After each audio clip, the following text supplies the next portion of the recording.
Supreme court ने ऐसे दो क्या करे आदेश दिए हैं जिससे कि विपक्ष के पसीने छूट गए। पहला तो यह कि अरविंद केजरीवाल को सुप्रीम कोर्ट से तगड़ा झटका मिला और दूसरा यह कि हेट स्पीच को लेकर के सुप्रीम कोर्ट ने जो आदेश जारी किए हैं इससे पूरा विपक्ष चारों खाने चित हो गया। नमस्कार, मैं आशीष राठौर आपका फिर से एक बार स्वागत करता हूं। केजरीवाल ने दिल्ली की जो स्थिति कर रखी है वह किसी से छुपा नहीं है। क्या केजरीवाल ने कभी अपनी डिग्री ऑन मीडिया पब्लिश की है? बिल्कुल नहीं। लेकिन इन्होंने भारत के प्रधानमंत्री नरेंद्र मोदी जी को अनपढ़ तक कह दिया, चौथी पास राजा की कहानी सुना दी विधानसभा में। तमाम चीजें अरविंद केजरीवाल ने कह करके भारत देश के प्रधानमंत्री का अपमान कर दिया। अपनी स्थिति ठीक नहीं है, चारों तरफ किरकिरी हो रही है, विपक्ष में कोई इज्जत नहीं करता। जनता ने पूरी तरीके से नकार दिया केजरीवाल को। कांग्रेस और आरजेडी हो, जेडीयू हो, कोई देखना नहीं चाहता इनको। और ऐसी स्थिति में वह नरेंद्र मोदी जी के ऊपर आरोप लगा रहे हैं कि पीएम की डिग्री फर्जी है। तो इसको लेकर के सुप्रीम कोर्ट ने जो लतार लगाई केजरीवाल को, इससे पार्टी में पूरी तरीके से बौखलाहट हो गई है।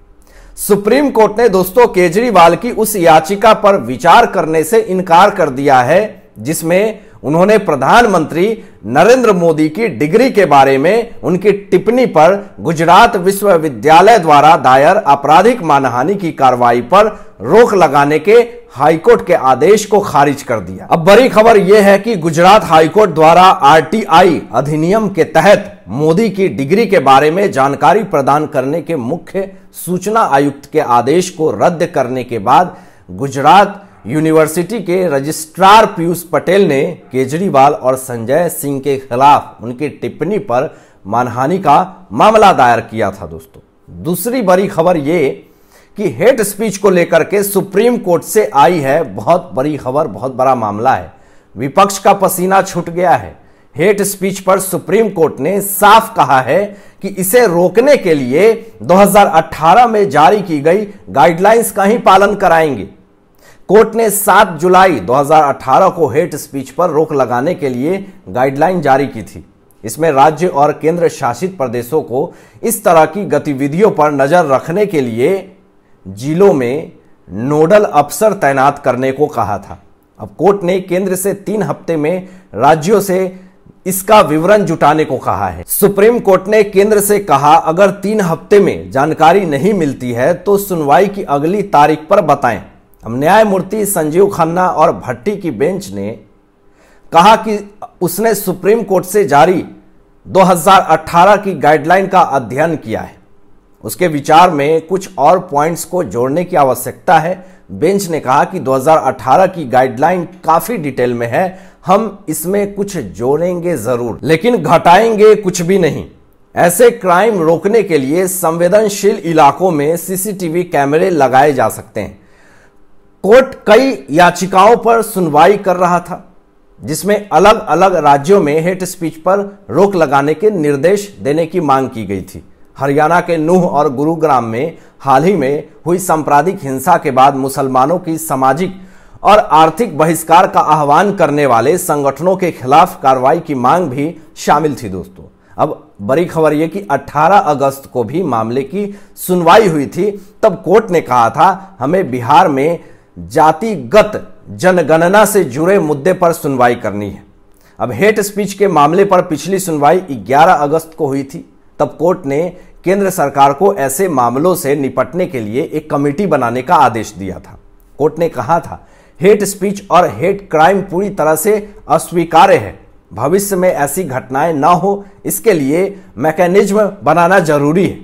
हमें इस समस्या का हल निकालना होगा। हरियाणा के नूह गुरुग्राम में हिंसा के बाद महापंचायत हुई थी। इसमें मुस्लिमों के बायकॉट का फैसला किया गया था। इसके खिलाफ जर्नलिस्ट शाहीन अब्दुल्ला ने कोर्ट में याचिका दाखिल की थी। इसमें कोर्ट से अपील की गई थी कि वह सरेआम नफरत भरे भाषणों पर रोक लगाने के लिए केंद्र को निर्देश दे। याचिकाकर्ता ने बताया कि किस तरह देश भर में होने वाली रैलियों में एक समुदाय के सदस्यों की हत्या की जा रही है। इसके अलावा उनका आर्थिक और सामाजिक बहिष्कार किया जा रहा है।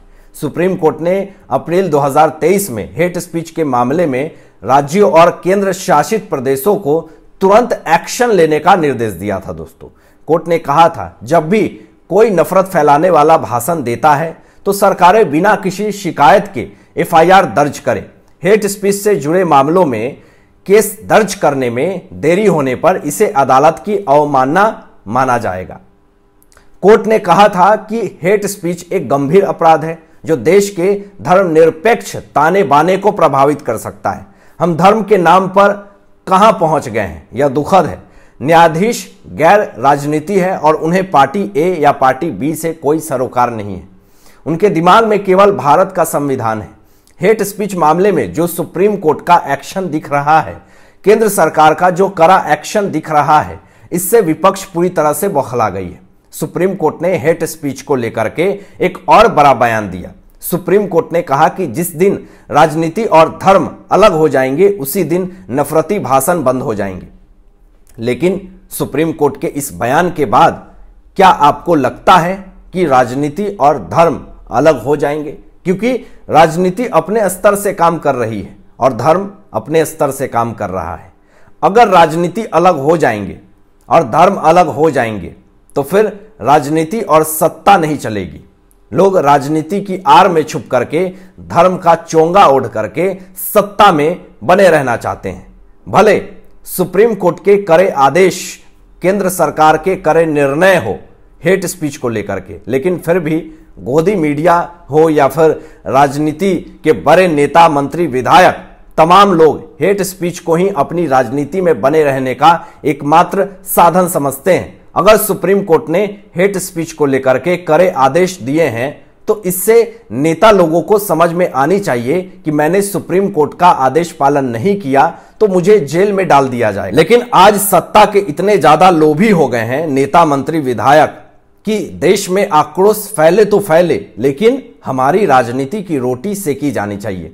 कुछ दिन पहले ही कांग्रेस के नेता ने एक स्टेटमेंट दिया था कि 22 करोड़ मुस्लिम की संख्या है भारत देश में।